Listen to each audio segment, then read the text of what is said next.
Welcome to all students. Today we will discuss about the new topic and a very common topic. That is second topic, democracy. What is democracy? Why democracy? Under civics, we all have heard from many years, democracy, democracy, democracy. What is the real meaning of democracy? It is already clear. The origin of democracy is in Greek.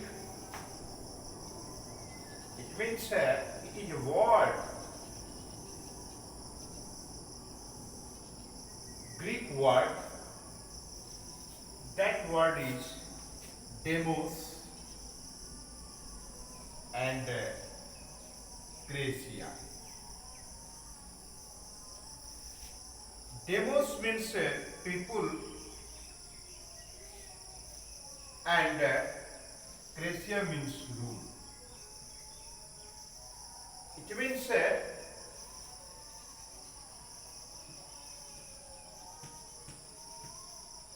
लोग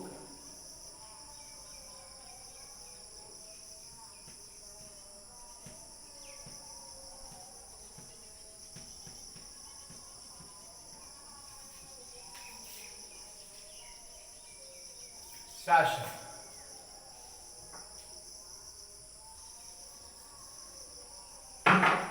इसका मतलब हुआ कि जनता के द्वारा शासन, अर्थात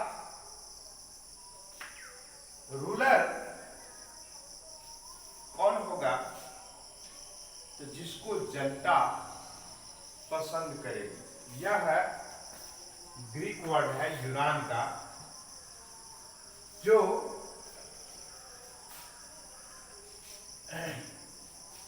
दो शब्दों के मेल से यह डेमोक्रेसी बना है। ठीक है। अब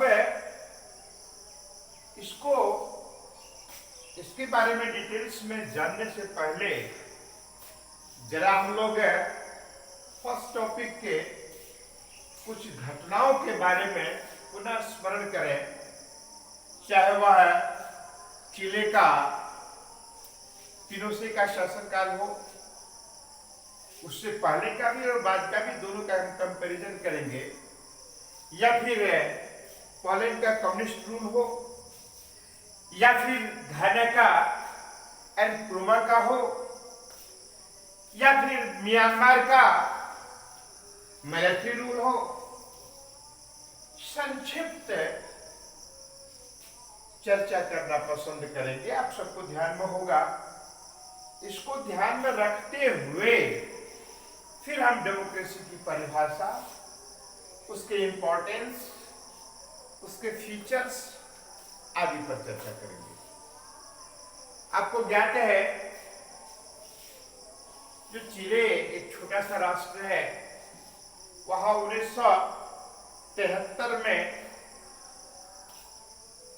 किस कदर मिलिट्री कॉप के द्वारा एक चुनी हुई सरकार को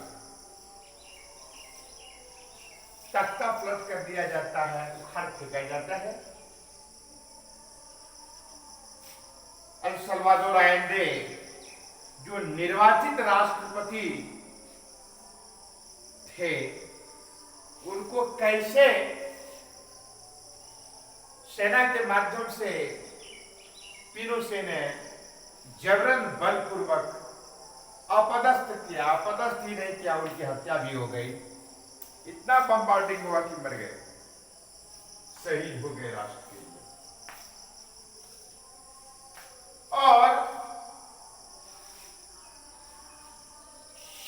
के बल पर बलपूर्वक शासन शुरू किया। किंतु आप सबको ज्ञात है कि विश्व बिरादरियों के द्वारा आलोचना होती रही। फिर वो विश्व के मानस पटल पर यह प्रमाणित करना चाहता था पिनोशे कि हमारी जो सरकार है वो चुनी हुई सरकार है, जनता के द्वारा चुनी हुई सरकार है, और लगभग 17 वर्षों तक शासन किया। जब उन्हें लगने लगा कि अब हमारे क्रियाकलाप से, दबंगई से, गतिविधि से हमारे विरुद्ध कोई आवाज जनता नहीं उठा सकती और हमारे विपरीत कोई जनता जा नहीं सकती है, और कहा 1973 और कहा 1988, एक लंबे अंतराल 17 वर्ष के बाद अंततः उन्होंने चुनाव कराने का मन बनाया। विश्व की आलोचना को बंद करने के लिए, समाप्त करने के लिए, और फिर जो हुआ आप जानते हैं कि जनता भूली नहीं थी और अंततः वो हार गए। एक तो वो हुआ। दूसरा, पोलैंड के कम्युनिस्ट शासन के बारे में जानते ही हैं। फिर एनक्रूमा की बात आती है, तो इनका शासन कार्य किस प्रकार से था, एक एक शब्द करके हम स्पष्ट करना चाहते हैं। फिर कैसे म्यांमार में मिलिट्री रूल, तो इस तरह से ऐसे शासन काल को भी तथाकथित ऐसे लोग, ऐसे रूलर अपने को जनता के द्वारा चुनी गई सरकार के रूप में विश्वास करते हैं। यद्यपि जनता के द्वारा चुनी गई सरकार ही इसका मूल अर्थ है, किंतु ये जो बलपूर्वक सैन्य शासन, मिलिट्री रूल आदि के माध्यम से, तख्तापलट के माध्यम से शासन करना और इस प्रकार से अपने को निर्वाचित सरकार मान लेना, ये कतई उचित नहीं है। इसीलिए लोकतंत्र की परिभाषा को दूसरे अध्याय में यहाँ पर लोकतंत्र टॉपिक को रखा गया, ताकि इसके मूल अर्थ को जाने और फिर पाठकों को इस पर विचार करने के लिए, चिंतन करने के लिए छोड़ दें कि वैसी शासन व्यवस्था को क्या हम लोकतांत्रिक शासन व्यवस्था कह सकते हैं। तो इसमें आपने देखा कि यूनान का एक शब्द है जो डेमोस और क्रेटोस, यानी डेमोस और क्रेसिया, दो वर्डों के संयोग से यह डेमोक्रेसी बना, और डेमोक्रेसी का अर्थ होता है जनता का शासन। इसीलिए इसकी परिभाषा दी गई है, democracy is a form of government in which the ruler are elected by the people. Ruler are elected by the people, यानी a government which is formed with the help of the people of that country. It means people is superpower. People have right to elect and change to their government. That is why it is most appropriate definition of democracy. यानी लोकतंत्र सरकार का वह रूप है जिसमें उसके ruler यानी शासक का चयन वहां की जनता के द्वारा किया जाता ठीक है, अर्थात a system in which the government of a country is elected by the people, यानी जनता के द्वारा चुनी गई सरकार यदि है तो मान लिया जाएगा कि वहां पर लोकतंत्रीय शासन प्रणाली कायम स्थापित है।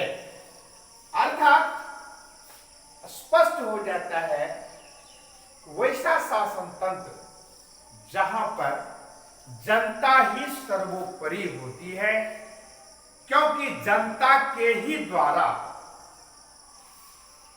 उस देश के शासक रूलर का चयन होता है, निर्वाचन होता है। यही कारण है कि ऐसी सरकार को हम लोकतांत्रिक सरकार कहते हैं, यानी लोगों के द्वारा चुनी गई सरकार को ही हम लोकतांत्रिक सरकार के रूप में जानते हैं। तो इस प्रकार से इसका ये डिफिनेशन है। और भी कई विद्वानों ने अपने अपने ढंग से डेमोक्रेसी की परिभाषा को परिभाषित किया है। उसमें सबसे महत्वपूर्ण आता है अब्राहम लिंकन, जो अमेरिका के राष्ट्रपति थे, तो उन्होंने भी अपने ढंग से परिभाषित किया। तो आज की कक्षा में इतना ही, आगे फिर इस पर हम चर्चा करेंगे। तो आज तो ये हो गया कि डेमोक्रेसी का मीनिंग और फिर ये इसकी उत्पत्ति कहाँ से हुई, फिर इसके संदर्भ में जो हमने 2-3 एग्जाम्पल्स दे करके कंपेयर करने का प्रयास किया, और साथ ही साथ अब आगे जो है इस टॉपिक में हम चर्चा करेंगे what are the features of democratic system. Today is enough, thanks.